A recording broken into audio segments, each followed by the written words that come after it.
Hi there. Thanks for checking out my video. It's Laurel Golden James, and I am a life and business coach with Golden Touch, life and business coaching, consulting, and facilitation. I love to talk about lots of stuff that people don't love to talk about.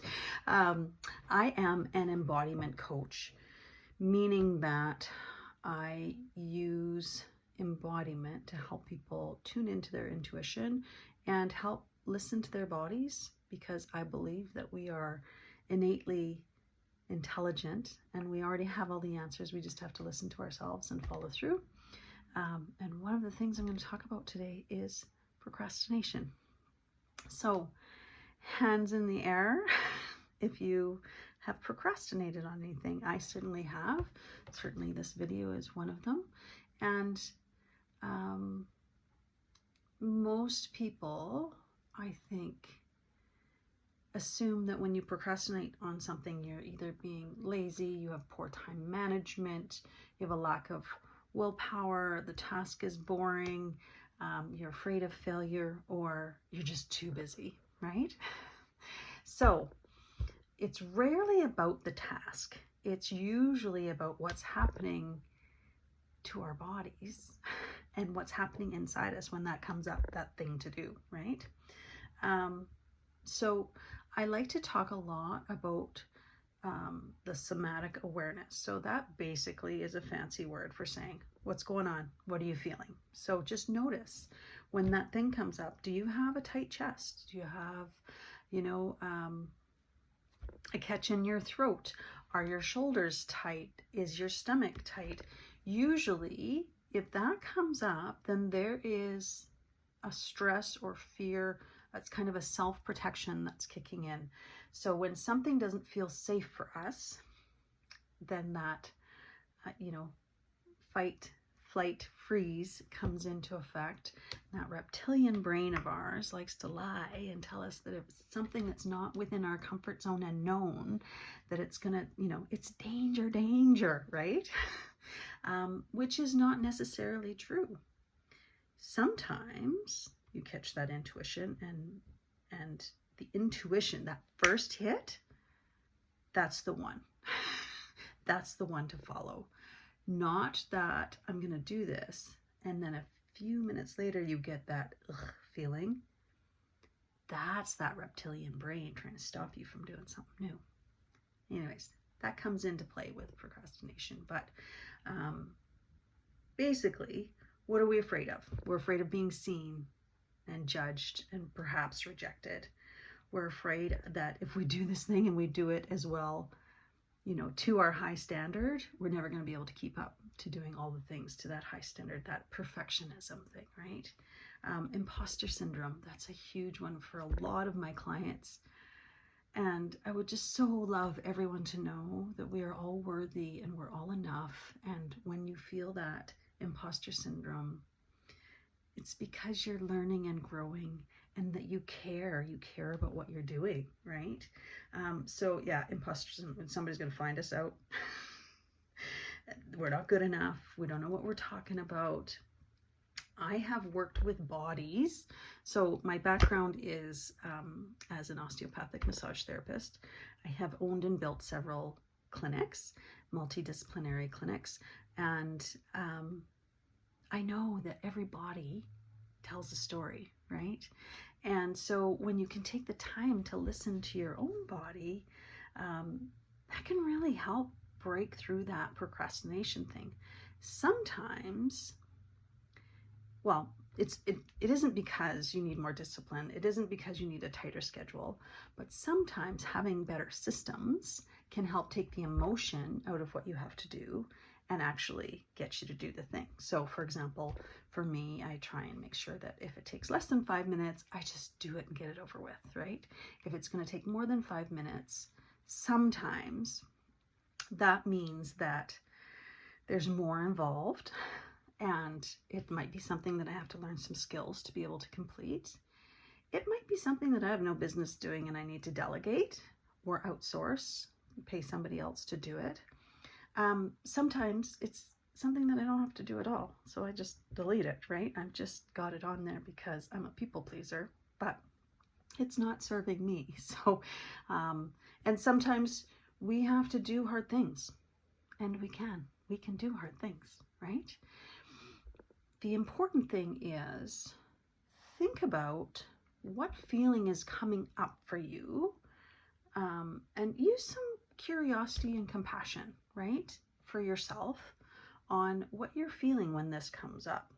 What are you protecting yourself from? Like right in this moment, what are you protecting yourself from? Where do you feel it in your body? And do you know what those feelings mean for you?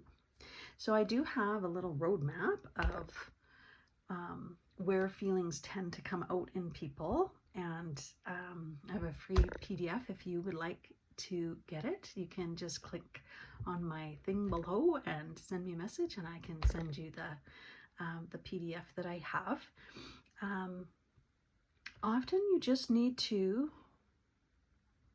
take a breath. And sometimes when we look at the list and we see the thing that we don't want to do, take a breath. And you say to yourself, I'm here. I am enough. I'm safe.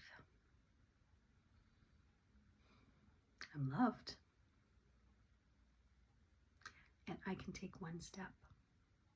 So, as I was saying, sometimes when it takes more than 5 minutes, sometimes we need to break that to-do thing into a smaller chunk so that we can take one step towards it, right? For example, I was, my husband and I were redoing our wills. We're updating our wills. Now, it actually had been a lot longer than I had thought it had been since we last updated our wills, and we've moved provinces, so we needed to make sure that they were in the right parameters for the province that we live in now. We've been here a year, and we're just doing it now. It has been on my list for a year to do. I finally met someone that I trust, a lawyer that I trust to do a good job for us. I pulled out our old wills. I've gone through them and updated them. I'm waiting for my husband, who is also a procrastinator, to go through and make any changes that he needs to change. I've got all the things. I'm just ready to. So I had to break that update wills on my to-do list down into several tasks. So I have been able to scratch that off my list. And yeah, what was the procrastination on that? Well, it was fear of finding someone to do a good job for us at a reasonable price. It was fear of, get the will done. Does that mean I'm going to die? I hope not, but we never know, right? And so much better to have an updated will and health directive so that, if something does happen, your family isn't extra stressed, right?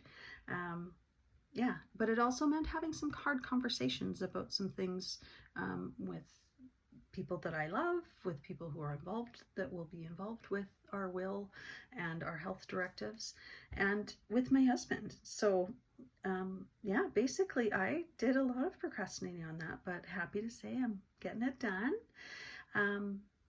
When we listen with empathy, we can unlock some energy to get things done. And sometimes, a lot of what we procrastinate on is because it makes you feel an emotion, right? An uncomfortable emotion even. And just realizing that emotions are completely normal. We're not supposed to be happy all the time. We're not supposed to be sad all the time. We're not supposed to be angry all the time. But we are supposed to feel all of those emotions, and they move through our body. They're not meant to sit in our body.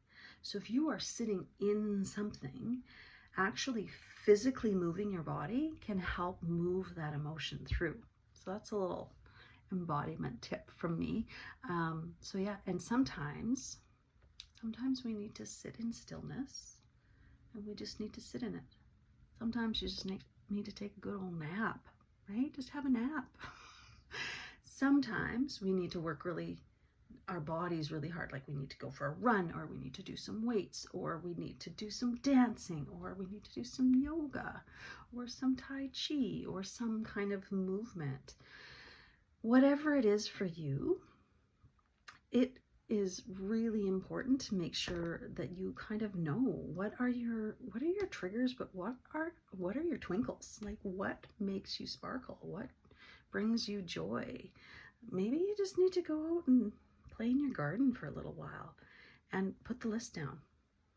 And when the list comes back and you look and that same darn thing is still on your to-do list and you still haven't done it, why? Just ask yourself why. Without judgment, without beating yourself up about it, take a deeper look and just say, okay, what am I protecting myself right now? Or what is it? What is the consequence that I'm worried about if this gets done? Simple. And having a system of deciding, do I delegate, delete, or do it, right? So I hope that's helped a little bit. I love to work with people who maybe need some clarity. I love to work with people on their boundaries. I love to work with people who have an idea, but they're not sure how to put it into play. Yeah, if you are someone that would like to do some more work with me, send me a message. Yeah, we'll connect. Okay, much love and many blessings to you, and have a great day. I hope that little talk on procrastination has helped.